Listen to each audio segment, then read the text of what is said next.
Hey guys, this is Ashish. I welcome to you our channel अनमोल ज्ञान education. तो dear friends, आज हम बात करने वाले हैं क्लास ट्वेल्थ। ठीक है, क्लास ट्वेल्थ का जो है 2025-26 का जो न्यूज़ सेशन है वो स्टार्ट हो चुका है। तो आज की इस वीडियो में अपन राजनीतिक विज्ञान जो है, आपकी राजनीतिक जो विज्ञान है, ठीक है, उसका जो है सिलेबस डिस्कस करने वाले हैं। तो डियर फ्रेंड्स, आपको पता है जो है 2025 जो है यानी 2024 जो है और 2025 जो है, इसके जो है ट्वेल्थ के जो एग्ज़ाम है वो कंप्लीट हो चुके हैं। और जो है मई के महीने में, ठीक है, मई के महीने में इसका जो है रिजल्ट्स भी आपका जो है डिक्लेयर कर दिया जाएगा। तो अब जो है बारी आ चुकी है 2000 आपका 25-26 वाला जो न्यू सेशन है, ठीक है, न्यू सेशन जो है आपका जो न्यू सेशन है वो स्टार्ट हो चुका है। ठीक है, वो स्टार्ट हो चुका है। तो आज की इस वीडियो में अपन न्यू जो सिलेबस है, ठीक है, न्यू जो सिलेबस है जो है उसकी अपन जो है डिस्कस करने वाले हैं इस वाली वीडियो में।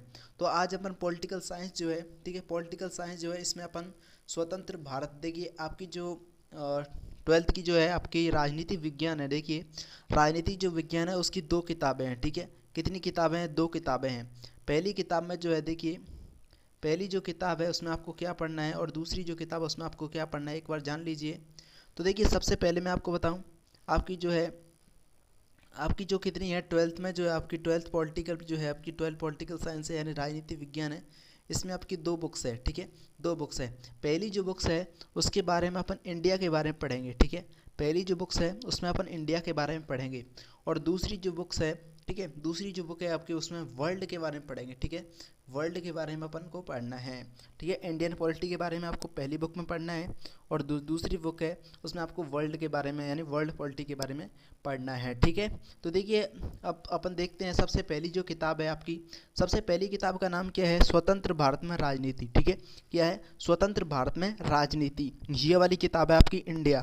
ठीक है, ये वाली किताब है आपकी इंडिया के बारे में, अपनी भारत के बारे में जो है भारत की जो राजनीति है उसके बारे में यहाँ पर पढ़ना है। इंडिया की पॉलिटी है इसके बारे में आपको यहाँ पर पढ़ना है। ठीक है, तो देखिए इसके जो कुछ चैप्टर हैं उनके बारे में अपन बात करेंगे और एक एक चैप्टर का जो है यहाँ पर मैं आपको इंट्रोडक्शन भी दूंगा।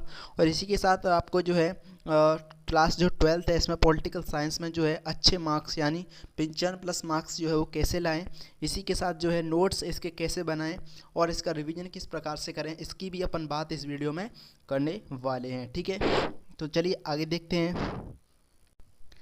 तो दोस्तों अब देखते हैं इसकी जो आपकी विषय सूची है। ठीक है, विषय सूची है यानी आपकी जो इंडेक्स है जो है स्वतंत्र भारत में राजनीति जो है, इसमें जो कौन कौन से चैप्टर जो है आपके इस साल आने वाले हैं इनकी बात अपन अब करने वाले हैं। ठीक है, तो देखिए सबसे पहला जो आपको यहाँ पर चैप्टर देखने को मिलेगा, आपको जो है स्वतंत्र भारत राजनीति में जो आपका सबसे पहला चैप्टर होगा वो होगा राष्ट्र निर्माण की चुनौतियाँ। ठीक है, कौन सा चैप्टर होगा? राष्ट्र निर्माण की चुनौतियाँ। ठीक है, राष्ट्र निर्माण की चुनौतियाँ। और दूसरा जो चैप्टर है वो है एक दल के प्रभुत्व का दौर। ठीक है, एक दल के प्रभुत्व का दौर। और देखिए तीसरा चैप्टर, एक बार आप चैप्टरों के नाम सुन लीजिए फिर मैं आपको स्टेप बाय स्टेप एक एक चैप्टर का जो है इंट्रोडक्शन दूंगा। ठीक है, आगे देखिए चैप्टर नंबर 3 है आपका नियोजित विकास की राजनीति। ठीक है, कौन सा है? नियोजित विकास की राजनीति। अब देखिए आगे चैप्टर नंबर आपका 4 है। चैप्टर नंबर 4 है आपका क्या है? भारत के विदेश संबंध, यानी जो भारत है उसके विदेश संबंध यहाँ पर चैप्टर नंबर 4 में बताए गए हैं। चैप्टर नंबर 5 है आपका कांग्रेस प्रणाली। ठीक है, कांग्रेस प्रणाली चुनौती और पुनर्स्थापना जो है, कांग्रेस प्रणाली चुनौती और पुनर्स्थापना चैप्टर नंबर 5 है। अब बात करते हैं अपन अगला क्वेश्चन, अगला जो चैप्टर है चैप्टर नंबर 6। ठीक है, चैप्टर नंबर 6 है आपका लोकतांत्रिक व्यवस्था का संकट। ठीक है, लोकतांत्रिक व्यवस्था का संकट। अगला चैप्टर है चैप्टर नंबर 7 क्षेत्रीय आकांक्षाएं। कौन सा है? क्षेत्रीय आकांक्षाएं।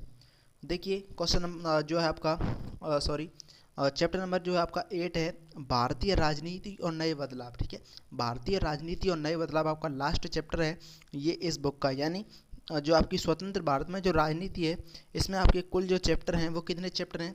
आपके कुल चैप्टर 8 चैप्टर हैं। ठीक है, 8 चैप्टर हैं और आपको इन चैप्टरों को बहुत ज़्यादा डीप में पढ़ना है और एक एक चैप्टर का गहन विस्तारित विश्लेषण करना है। तो देखिए अब अपन बात करते हैं एक एक चैप्टर का इंट्रोडक्शन की। तो सबसे पहला जो चैप्टर है, देखिए एक बात आप जान लीजिए कि किसी भी चैप्टर को पढ़ने से पहले आपको उसका नाम जान लेना बेहतर है, ठीक है। अगर आप किसी चैप्टर का जो है किसी चैप्टर के बारे में गहन विस्तारित विश्लेषण करने वाले हैं तो सबसे पहले आपको उस चैप्टर के नाम के बारे में पता होना चाहिए। यदि आप उस चैप्टर के नाम के बारे में पता कर लेते हो तो आपका जो है चैप्टर आधे से ज़्यादा क्लियर वहीं पर हो जाता है, ठीक है। आधे से ज़्यादा क्लियर चैप्टर आपका वहीं पर हो जाता है। तो देखिए यहाँ पर आपका सबसे पहला चैप्टर है राष्ट्र निर्माण की चुनौतियाँ। तो देखिए दोस्तों, आपके जो है 3 चैप्टर हैं, सब शुरुआत के 3 चैप्टर हैं, कौन कौन से हैं। देखिए सबसे पहला चैप्टर है राष्ट्र निर्माण की चुनौतियां, एक दल के प्रभुत्व का दौर जो है दूसरा, और तीसरा है नियोजित विकास की राजनीति। ये आपके जो है तीनों के तीनों जो चैप्टर हैं, ठीक है, तीनों के तीनों जो चैप्टर हैं इसमें आपकी किस पर बात चलेगी, इसमें आपको जो है नेहरू के बारे में देखने को मिलेगा, ठीक है। नेहरू जी थे, यानी पंडित जवाहरलाल नेहरू जी थे जो देश के पहले प्रधानमंत्री बने थे। इसके बारे में आपको इन तीनों चैप्टरों में पढ़ने को मिलेगा, नेहरू जी के बारे में, ठीक है। और इसी के साथ जो है आपका जो पहला चैप्टर है, ठीक है, पहला चैप्टर है राष्ट्र निर्माण की चुनौतियां। राष्ट्र का मतलब यहाँ पर क्या है, राष्ट्र का मतलब है भारत, ठीक है, भारत। तो भारत के निर्माण की चुनौतियां, यानी भारत जो है, भारत बन रहा था तो उस समय कौन कौन सी जो चुनौतियां हैं, यानी आपका जो है चुनौती, एक तरह से आपको जो है समस्या, कौन कौन सी समस्याओं का सामना करना पड़ा, ये आपको यहाँ पर पढ़ना है। तो देखिए राष्ट्र निर्माण की चुनौतियाँ, तो इस वाले चैप्टर में जो है भारत और पाकिस्तान जो है 2 भागों में बट गए थे, ठीक है। भारत जो है और पाकिस्तान जो है बांट दिए गए थे धर्म के आधार पर, ठीक है। हिंदू और मुसलमान के जो है धर्म के आधार पर दोनों देशों का विभाजन किया गया था। इस चैप्टर में यहाँ पर इसको आपको जानने को मिलेगा। और इसी के साथ कुछ रजवाड़े भी थे, ठीक है, रजवाड़ों के बारे में भी आपको यहाँ पर जानने को मिलेगा। तो आपको सिर्फ और सिर्फ एक बेसिक ध्यान रखना है, ठीक है। और आपको बेसिक से जो है आपका चैप्टर पर जो जब आप इस चैप्टर को पढ़ोगे तो आपको जो है चैप्टर अच्छे से समझ आ जाएगा, ठीक है। अगला चैप्टर देखिए एक दल के प्रभुत्व का दौर। एक दल, एक दल का मतलब है यहाँ पर कांग्रेस, ठीक है, कांग्रेस, कांग्रेस और प्रभुत्व का दौर, यानी जो कांग्रेस है शुरुआती समय में, शुरुआती जो समय था, यानी जब देश आज़ाद हुआ था 1947 में, ठीक है, 1947 में जब देश आज़ाद हुआ था तब जो है कांग्रेस का जो प्रभुत्व है, एक तरह से सबसे शक्तिशाली जो दल था, सबसे शक्तिशाली जो पार्टी थी वो कौन थी, कांग्रेस थी। कौन सी, कांग्रेस थी। तो यहाँ पर बताया गया है एक दल के प्रभुत्व का दौर, दौर का मतलब है एक लंबा टाइम पीरियड, ठीक है, लंबा टाइम पीरियड है यहाँ पर, ये आपको यहाँ पर ध्यान रखना है। यानी जो है शुरुआती समय में जो है 1947 से लेकर आने वाले जो चुनाव थे उनमें जो कांग्रेस लगातार चुनाव जीतती जा रही थी। तो यहाँ पर इसलिए इस चैप्टर का नाम है एक दल के प्रभुत्व का दौर बताया गया है, ठीक है। अगला जो चैप्टर है नियोजित विकास की राजनीति, ठीक है, नियोजित विकास की राजनीति। नियोजित का मतलब है प्लानिंग, ठीक है, नियोजित का मतलब क्या है, प्लानिंग करना, प्लानिंग करना। विकास का मतलब डेवलपमेंट और राजनीति का मतलब पॉलिटी, यानी जो है जो है आपको डेवलपमेंट जो है प्लानिंग, यानी ऐसी प्लानिंग करना जिससे कि देश का विकास हो, ठीक है, जिससे देश का विकास हो, गरीबों का विकास हो, समूची मानवता का विकास हो, ऐसी राजनीति की बात यहाँ पर की गई है चैप्टर नंबर 3 में, ठीक है। अगला चैप्टर आपका चैप्टर नंबर 4 जो है भारत के विदेश संबंध। तो देखिए यहाँ पर जो है भारत के विदेश संबंध दिखाए गए हैं, है ना, कि भारत जो है किस देश के साथ कैसे संबंध रखता है, ये आपको यहाँ पर पढ़ना है, ठीक है, ये तो सिंपल है।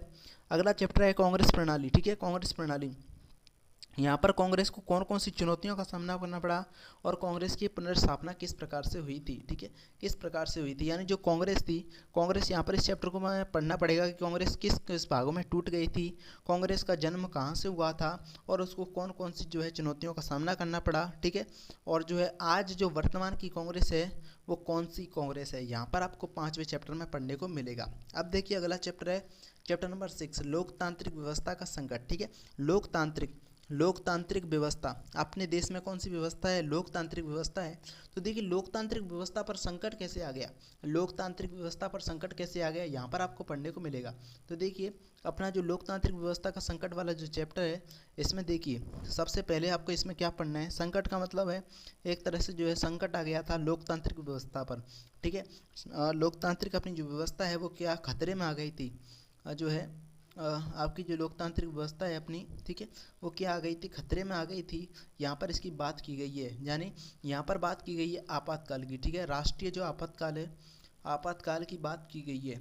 यानी जो आपका 1975 में जो आपातकाल लगाया गया था उसकी बात इस चैप्टर में की गई है, पूरी की पूरी इसी जो है आपातकाल के बारे में ये चैप्टर चलेगा, ठीक है, चलेगा। और इस चैप्टर का जो नाम है वो आपातकाल भी रखा जा सकता था, ठीक है, आपातकाल भी रखा जा सकता था। और यहाँ पर रखा गया है लोकतांत्रिक व्यवस्था का संकट, ठीक है। अगला देखिए, अगला चैप्टर है क्षेत्रीय आकांक्षाएं, ठीक है। कौन सा चैप्टर है? क्षेत्रीय आकांक्षाएं। तो देखिए क्षेत्र का मतलब क्या होता है? क्षेत्र का मतलब होता है एक क्षेत्र विशेष, यानी जो है एक सीमित क्षेत्र होता है, सीमित भूभाग होता है, ठीक है, सीमित भूभाग होता है, उसे ही क्या कहते हैं अपन? जो है क्षेत्र कहते हैं, ठीक है। आकांक्षाएं जो होती हैं, आकांक्षा का मतलब होता है डिज़ायर्स, ठीक है, इच्छाएं, इच्छाएं, यानी जो क्षेत्रीय लोग होते हैं, ठीक है, सीमित क्षेत्र में रहने वाले, सीमित भूभाग पर रहने वाले जो लोग होते हैं, उनकी कुछ आकांक्षाएं होती हैं, उनकी कुछ इच्छाएं होती हैं। इसके बारे में यहाँ पर इस चैप्टर में बात की गई है, ठीक है, बात की गई है। तो देखिए इस चैप्टर में अपन को जो है आपको जम्मू कश्मीर के बारे में जानने को मिलेगा, ठीक है, जम्मू कश्मीर के बारे में जानने को मिलेगा। इसी के साथ आपको पंजाब, ठीक है, पंजाब के बारे में जानने को मिलेगा जो है। और इसी के साथ जो आपको पूर्वोत्तर भारत है, यानी पूर्वोत्तर जो है, पूर्वोत्तर जो है, इसके बारे में भी आपको यहाँ पर जानने को मिलेगा, ठीक है। ये आपको तीन जो है, ये आपको यहाँ पर ध्यान रखना है, ठीक है।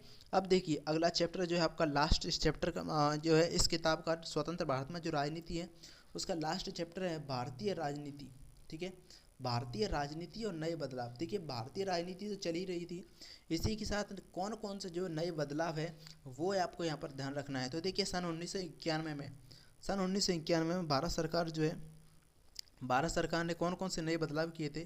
तो सन 1991 में जो है भारत ने जो है एलपीजी की पॉलिसी अप्लाई थी, ठीक है, एलपीजी की जो पॉलिसी है, ठीक है, एलपीजी की जो पॉलिसी है वो अपनाई थी। तो एल जो है लिबरेशन, ठीक है, प्राइवेटाइजेशन जो है, प्राइवेटाइजेशन और आपका ग्लोबलाइजेशन जो है, तीनों तीनों की जो पॉलिसी है वो अपने भारत ने अपनाई थी सन 1991 में, ठीक है। तो देखिए जो है आपकी जो किताब है इसके 8 चैप्टर जो आपको मैंने बताया, जो है एक तरह से इंट्रोडक्शन बताया आपको, जो है अभी से किसी चैप्टर का आपको ऐसा नहीं है कि किसी चैप्टर पर अभी से आपको ज़्यादा जोर देना है। अभी तो आपको सिर्फ और सिर्फ एक बेसिक सा आपको ध्यान रखना है कि कौन से चैप्टर में अपन को क्या पढ़ना है, ठीक है, क्या पढ़ना है। और एक एक चैप्टर की जो है मैं इसी साल जो है एक एक चैप्टर की जो है डीप में जाकर जो है एक एक वर्ड टू वर्ड जो है लाइन बाई लाइन एक्सप्लेनेशन करने वाला हूँ। तो अपन जो है इस साल जो अपना जो है पॉलिटिकल साइंस में 100 to 100 का जो अपना गोल है वो अपन करने वाले हैं, ठीक है, करने वाले हैं। तो देखिए अपनी जो स्वतंत्र भारत में राजनीति थी उसके चैप्टरों का अपन ने डिस्कस किया। अब बात करते हैं जो वर्ल्ड वाली जो किताब है उसकी, ठीक है। देखिए अगली जो बुक है वो है आपकी समकालीन विश्व राजनीति, ठीक है, समकालीन विश्व राजनीति, यानी ये आपको विश्व का मतलब है आपकी वर्ल्ड वाली बुक है। वो आपकी कौन सी थी? स्वतंत्र भारत में राजनीति, वो आपकी इंडिया वाली बुक थी, ठीक है, इंडिया वाली बुक थी। और वहाँ पर भारतीय राजनीति की बात की गई थी। यहाँ पर अपन बात करेंगे विश्व राजनीति की, ठीक है, विश्व राजनीति की बात करने वाले हैं, ठीक है जी। तो देखिए इसके जो चैप्टर हैं उनको देखते हैं। तो डियर फ्रेंड्स यहाँ पर जो है इसकी जो विषय सूची दे रखी है उसको देखते हैं। तो देखिए सबसे पहला यहाँ पर आपको चैप्टर है वो कौन सा है वो आपको यहाँ पर देखना है, ठीक है, वो आपको यहाँ पर देखना है कौन सा चैप्टर है। तो देखिए वहाँ पर कौन सा था? राष्ट्र निर्माण की चुनौतियाँ आपका पहला चैप्टर था। और यहाँ पर इसका पहला चैप्टर है दो ध्रुवीयता का अंत, ठीक है, दो ध्रुवीयता का अंत। पहले एक बार चैप्टरों को पढ़ लेते हैं, फिर इसके बाद में एक एक चैप्टर का जो है अपन इंट्रोडक्शन देख लेंगे, ठीक है।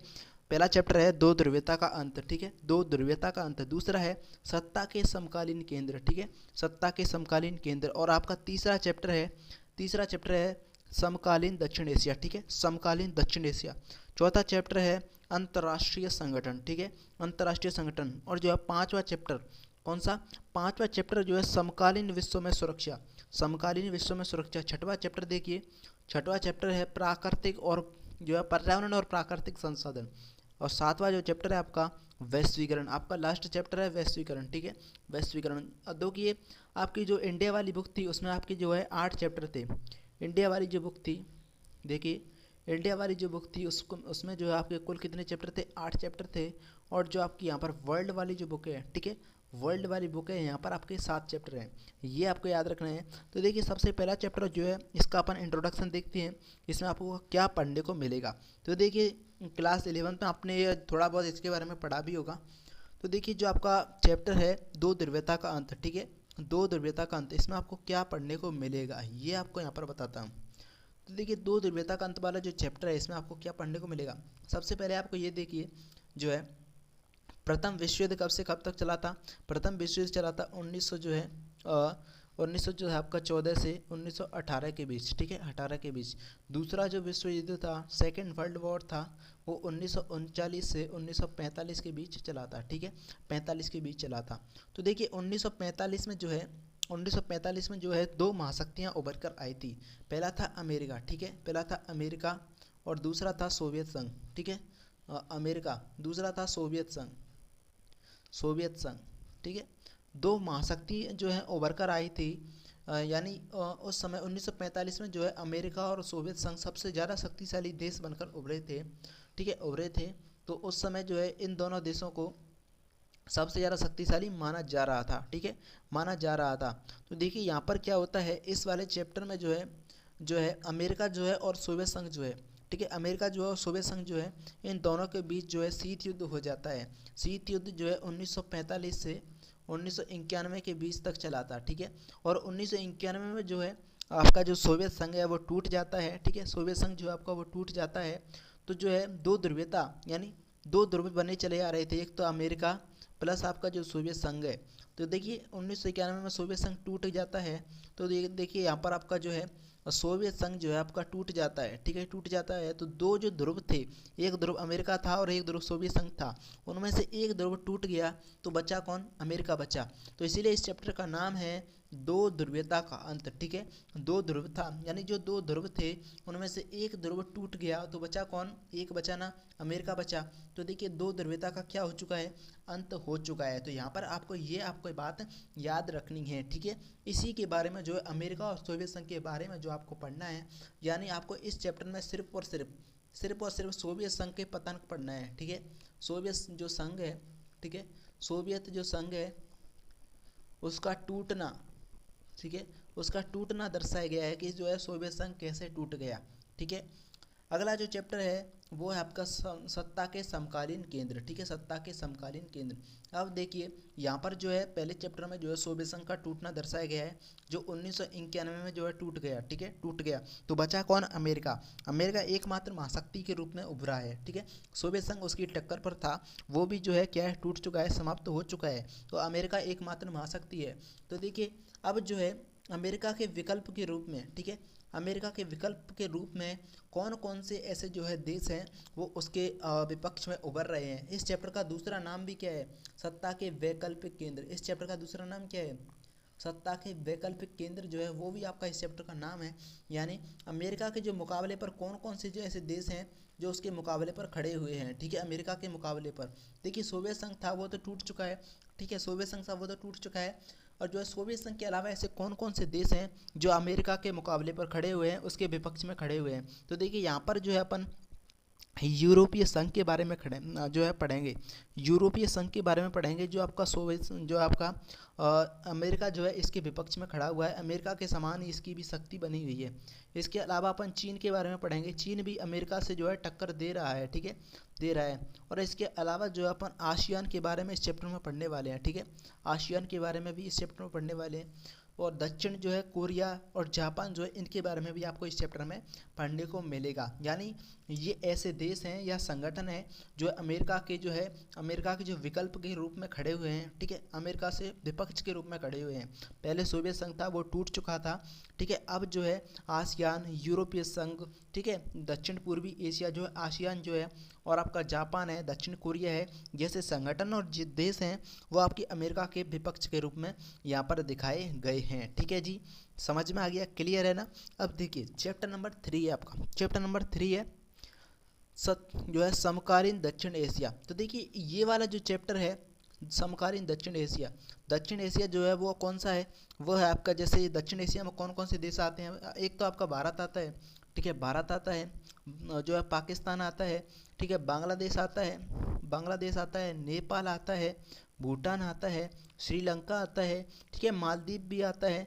इनके बारे में जो है वो आपको यहाँ पर पढ़ना है कि भारत और पाकिस्तान के साथ कैसे संबंध है, ठीक है, कैसे संबंध है, भूटान, नेपाल, ठीक है, जो है आपको यहाँ पर श्रीलंका और मालदीव, इनके बारे में जो आपको गहराई से पढ़ना है कि कौन से देश में कौन सी व्यवस्था है, लोकतांत्रिक व्यवस्था है, सैनिक शासन है, तो इसके बारे में अपन को पढ़ना है सिर्फ और सिर्फ, ये आपको याद रखना है, ठीक है, ये आपको याद रखना है। अगला जो चैप्टर है वो है आपका चौथा चैप्टर है अंतर्राष्ट्रीय संगठन, ठीक है, अंतर्राष्ट्रीय संगठन। तो देखिए ये जो चैप्टर है वो मूल रूप से आपका यूएनओ, ठीक है, यूएनओ यानी संयुक्त राष्ट्र संघ, संयुक्त राष्ट्र जो है संघ, संयुक्त राष्ट्र संघ के बारे में पूरा का पूरा चैप्टर आपको दिखाया गया है। संयुक्त राष्ट्र संघ के बारे में आपको सिर्फ और सिर्फ संयुक्त राष्ट्र संघ के बारे में ही आपको पढ़ना है। तो देखिए अंतर्राष्ट्रीय जो संगठन है यूएनओ, यूएनओ की फुल फॉर्म क्या होती है, यूनाइटेड नेशन ऑर्गेनाइजेशन। यूनाइटेड का मतलब होती है संयुक्त, और नेशन का मतलब हो गया आपका जो है राष्ट्र, और ऑर्गेनाइजेशन का मतलब हो गया संघ, ठीक है। तो संयुक्त राष्ट्र संघ जो है एक ऐसा संगठन है जो आपका विश्व की सबसे बड़ी संस्था है, जो आपकी विश्व में जो है अनेक जो है कार्य करती है, ठीक है, अनेक कार्य करती है। अगला जो चैप्टर है वो है आपका चैप्टर नंबर 5, समकालीन विश्व में सुरक्षा। तो देखिए जो है यहाँ पर आपको सुरक्षा के बारे में ही पढ़ना है कि जो आप विश्व की सुरक्षा है वो किस प्रकार से की जानी चाहिए, कौन सी नीति जो है अपनानी चाहिए, सुरक्षा की कौन कौन सी धारणा है, पारंपरिक धारणा है, अपारंपरिक धारणा है, बाहरी सुरक्षा है, आंतरिक सुरक्षा है, तो इसके बारे में जो आपको यहाँ पर पढ़ना है। अगला जो चैप्टर है पर्यावरण और प्राकृतिक संसाधन। इस चैप्टर का नाम सुनकर बहुत सारे स्टूडेंट सोच रहे होंगे कि ये तो ज्योग्राफी का चैप्टर है, यानी पर्यावरण और प्राकृतिक संसाधन, ये तो ज्योग्राफी का चैप्टर है, तो पॉलिटिकल साइंस में, राजनीति विज्ञान में ये चैप्टर हम अपन क्यों पढ़ रहे हैं, ठीक है, क्यों पढ़ रहे हैं। तो देखिए यहाँ पर जो है सिर्फ और सिर्फ आपको एक चीज़ याद रखनी है, यानी जो है पर्यावरण का क्या हो रहा है, पर्यावरण का क्या हो चुका है, ह्रास हो चुका है, ठीक है, ह्रास हो चुका है। पर्यावरण जो है, पर्यावरण क्या हो रहा है, प्रदूषित हो रहा है, ठीक है। प्राकृतिक संसाधनों का क्या हो रहा है, दोहन हो रहा है, ठीक है, दोहन हो रहा है। इससे मानवता जो है, मानवता का जो विकास है वो खतरे में आ गया है, ठीक है। मानवता जो है, समूची मानवता को ये प्रभावित कर रहा है, इसलिए जो है यहाँ पर इसकी बात की गई है। और अगला जो चैप्टर है वो है आपका वैश्वीकरण, ठीक है। वैश्वीकरण आपके लिए पुराना नहीं है, वैश्वीकरण को आप बहुत पहले से पढ़ते चले आ रहे हो, ठीक है, बहुत पहले से पढ़ते चले आ रहे हो। वैश्वीकरण का मतलब है, ठीक है, एक देश की जो अर्थव्यवस्था होती है उसको दूसरे देश के साथ जोड़ देना, यानी एक देश का सामान दूसरे देश में भेजना, दूसरे देश का सामान अपने देश में लाना, ठीक है। तो ये आपका वैश्वीकरण है, इसमें आपको पढ़ना है, वैश्वीकरण के बारे में पढ़ना है। और आपको एक बात याद रखनी है, आपका जो है बोर्ड एग्ज़ाम है, बोर्ड एग्जाम में जो है आपका वैश्वीकरण से जो है आपका निबंधात्मक क्वेश्चन आपको देखने को मिलता है, इसलिए इस चैप्टर को आपको बहुत ज़्यादा डीप में और अच्छे से समझकर पढ़ना है। तो देखिए आज अपन ने जो है दोनों किताबों की जो है सिलेबस का डिस्कस किया है, ठीक है, सिलेबस का डिस्कस किया है। एक बार फिर मैं आपको बताऊंगा कि आपकी जो 12th पॉलिटी है इसमें आपकी 2 बुक्स हैं। पहली एक तो आपकी इंडिया वाली बुक है, ठीक है, एक तो आपकी इंडिया वाली बुक है और एक वर्ल्ड वाली बुक है, ठीक है। इसमें इंडिया वाली बुक में 8 चैप्टर हैं, वर्ल्ड वाली बुक में 7 चैप्टर हैं। और इसके अलावा जो है वो आपको, इसके अलावा भी मैं आपको कुछ बताना चाह रहा हूँ। इसके अलावा जो है आपको जो पॉलिटिकल साइंस किस प्रकार से पढ़नी है, ठीक है, किस प्रकार से पढ़नी है जिससे कि आपको जो है इसमें 95+ जो है मार्क्स आए, ठीक है, 95+ मार्क्स आए। और इसके अलावा आपको नोट्स जो है कैसे बनाने चाहिए ये भी मैं आपको बता देता हूँ, ठीक है, ये भी मैं आपको बता देता हूँ। तो देखिए 95+ मार्क्स लाने के लिए एक एक चैप्टर का आपको गहन विश्लेषण करना होगा, ठीक है, गहन विश्लेषण करना होगा, गहन अध्ययन करना होगा, ठीक है, गहन अध्ययन करना होगा, ठीक है। इसके अलावा जो है नोट्स की बात करें, नोट्स की जो है बात करें तो नोट्स आपको अपने हैंड राइटन नोट्स बनाने हैं और खुद से जो है नोट्स बनाने हैं, ठीक है, शॉर्ट नोट्स बनाने हैं, ठीक है, शॉर्ट नोट्स बनाने हैं। और ज़्यादा से ज़्यादा जो आपको एनसीईआरटी की जो किताब है, ठीक है, एनसीईआरटी की जो आपकी किताब है वो आपको पढ़नी है, ठीक है, वो आपको पढ़नी है, ठीक है। ज़्यादा से ज़्यादा जो है क्वेश्चन आपको क्या करने हैं, हल करने हैं, क्वेश्चनों को अटेम्प्ट करना है, आंसर राइटिंग करनी है। इसी के अलावा जो है मैं भी आपको अनेक जो है ट्रिक बताता रहूँगा साथ ही साथ। तो आज का वीडियो सिर्फ यहीं तक, मिलते हैं अगले वीडियो में, तब तक के लिए जय हिंद।